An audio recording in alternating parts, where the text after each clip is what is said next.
এটা কি বলেন তো? এটা নিশ্চয়ই চিনতে পারতেন, কাঁঠাল। এটা হচ্ছে পাকা কাঁঠাল না, কাঁচা কাঁঠাল, গাছ থেকে পাড়া হয়েছে। এই কাঁঠাল দিয়ে আমি একটা তরকারি রান্না করব। তা আমি কিভাবে রান্না করি আমার সঙ্গে থাকেন, দেখতে পাবেন। তো হ্যালো এভরিওয়ান, আসসালামু আলাইকুম। This is Tania Akter, Tania blog থেকে তানিয়া বলছি। তা আমি কাঁঠালগুলো কেটে নিয়েছি, ছিলে মাঝখানে অংশটা ফেলে সুন্দরভাবে স্লাইস করে কেটে নিয়েছি। তা আমি কাঁঠালটাকে ভালোভাবে ধুয়ে নিব।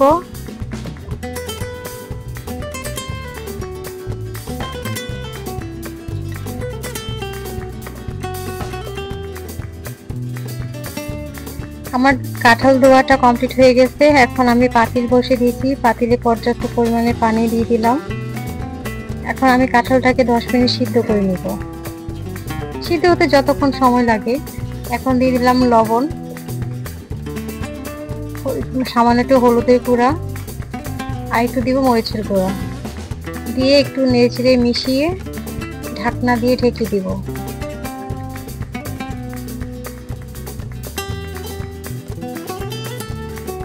তো ফিরে আসলাম 10 মিনিট পরে। দেখেন গাইস কত সুন্দর কালার আসছে।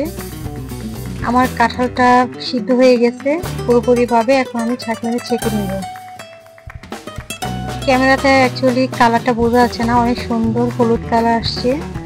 তা আমি এখানে কিছু ব্রয়লার মুরগি নিয়েছি, ব্রয়লার মুরগি দিয়ে কাঁঠাল তরকারিটা রান্না করব। আপনারা চাইলে এমনিতেই নিরামিষও রান্না করতেন, খুব ভালো লাগে। তো ব্রয়লার মুরগি একটা বাজে গন্ধ থাকে, এই গন্ধটাকে রিমুভ করার জন্য আমি কিছু লেবু রস দিয়ে দিলাম। এখন দিলাম স্বাদ মতো লবণ, হলুদের গুঁড়া, মরিচের গুঁড়া, সামান্য একটু আদা রসুন পেস্ট। এগুলো দিয়ে ভালোভাবে মেখে 5 মিনিট রেখে দিব। তো 5 মিনিট পরে ফিরে আসলাম। এখন একটা চুলায় প্যান বসিয়ে দিয়েছি, পর্যাপ্ত পরিমাণে তেল দিয়ে দিলাম। এখন আমি মুরগিটাকে ভালোভাবে ভেজে নিব, লাল লাল করে ভাজতে হবে। যেহেতু ব্রয়লার মুরগি, কারণ আমি এটা ভেজে রান্না করব।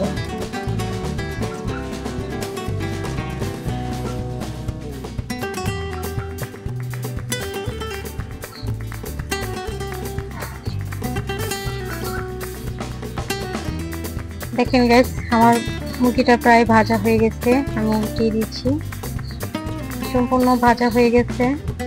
এখন আমি এগুলো তুলে নিব।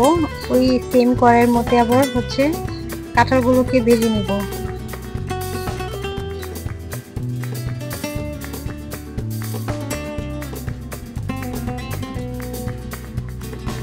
আমার কাঁঠাল ভাজা কমপ্লিট হয়ে গেছে। এখন হচ্ছে আমি জয়ফল নিয়েছি, একটা স্টার নিয়েছি, 2 টুকরো হচ্ছে জয়িত্রী নিয়েছি, কিছু গরম মশলার গোটা নিয়েছি। আমি এগুলোকে বেটে নেব। জয়ফল অল্প একটু দিব নিয়ে। এখন একটা কড়াই বসিয়ে দিলাম, কড়াইতে তেল দিলাম পর্যাপ্ত পরিমাণে। এখন আস্ত গোটা মশলা দিয়ে দিয়েছি, এলাচ, দারচিনি, তেজপাতা। এখন দিয়ে দিলাম পেঁয়াজ কুচি, দিয়ে ভালোভাবে নেড়ে তেলের সঙ্গে মিশিয়ে নিব। এই পর্যায়ে দিয়ে দিলাম 3-4 চামচ আদা পেস্ট, 2 চামচ রসুন পেস্ট, দিয়ে ভালোভাবে তেলের সঙ্গে ভেজে নেব।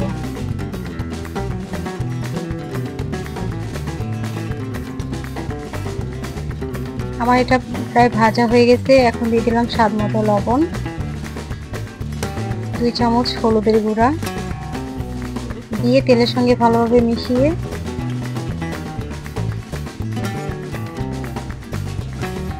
এই পর্যায়ে দিয়ে দিব সামান্য একটু পানি।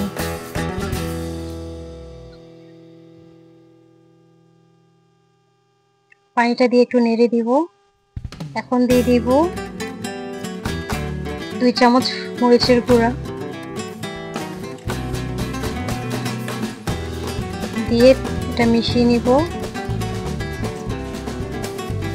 এখন দিয়ে দিব 1 চামচ ধনিয়ার গুঁড়া, 1 চামচ জিরে গুঁড়া, দিয়ে ভালোভাবে মশলার সাথে মিশিয়ে নিব।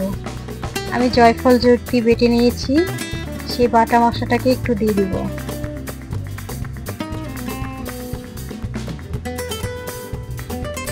এটার মধ্যে জয়ফল জয়িত্রী দিলে তরকারিটা খুবই স্বাদ হয়, খুব মজা হয়। দেখেন আমার মশলাটা খুব সুন্দরভাবে কষানো হচ্ছে। প্রায় কষানো হয়ে গেছে, তেল উপরে বেশি উঠছে। এই পর্যায়ে দিয়ে দিব মুরগিটাকে দিয়ে ভালোভাবে নেড়েচেড়ে মিশিয়ে নিব। মশলার সাথে মুরগিটা কিছুক্ষণ কষিয়ে নিব।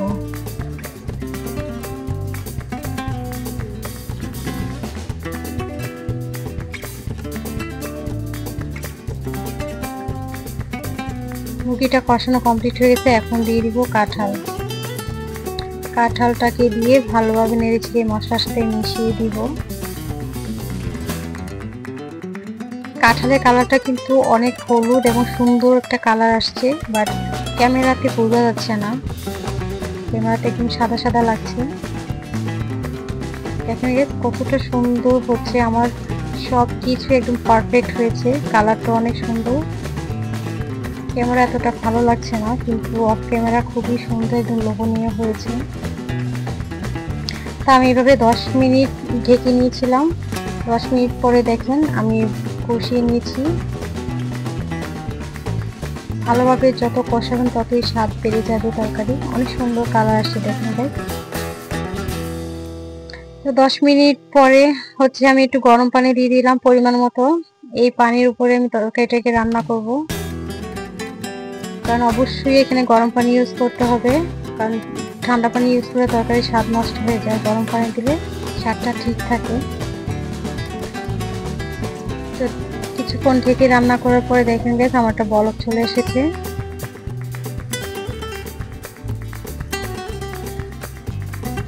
যারা যারা কাঁঠালের তরকারি খান নাই, কাঁচা কাঁঠালের তরকারি খান নাই, অবশ্যই খেয়ে দেখবেন, খুবই মজার হয়। একবার খেলে বারবার খেতে ইচ্ছে করে, খুবই মজার। আমার রান্নাটা প্রায়ই হয়ে গেছে, দেখেন গাইস কতটা লোভনীয় হয়েছে। এই পর্যায়ে দিয়ে দিলাম সামান্য একটু গরম মশলার গুঁড়া।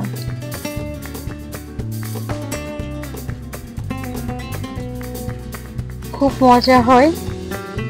আজকে চেটেপুটে অবশ্যই ভাত খাবে ইনশাল্লাহ। দেখেন কতটা সুন্দর কালার এসছে, মাশাআল্লাহ। একদম মাখা মাখা হয়ে গেছে, ঝোলটা মাখা মাখা রাখবো। এই পর্যায়ে দিয়ে দিলাম কাঁচামরিচ, 2-3টা কাঁচামরিচ দিয়েছি। এখন নেড়ে মিশিয়ে নেব।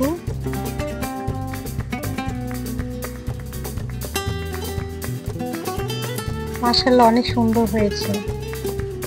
আমার রান্নাটা হয়ে গেছে, এখন সার্ভিং ডিশে সার্ভ করে নিয়েছি। দেখেন কতটা সুন্দর হয়েছে, দেখতে একদম লোভনীয় লাগছে। মনেই হচ্ছে না যে এটা কাঁঠালের তরকারি।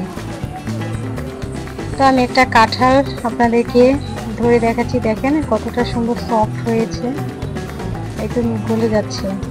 আমার ভিডিও যদি ভালো লাগে লাইক কমেন্ট করবেন, শেয়ার করবেন, আর সাবস্ক্রাইব করে বেল আইকনটা বাজিয়ে দেবেন, যাতে ভিডিও পাওয়ার সঙ্গে সঙ্গে চলে যায় আপনার কাছে। আসসালামু আলাইকুম।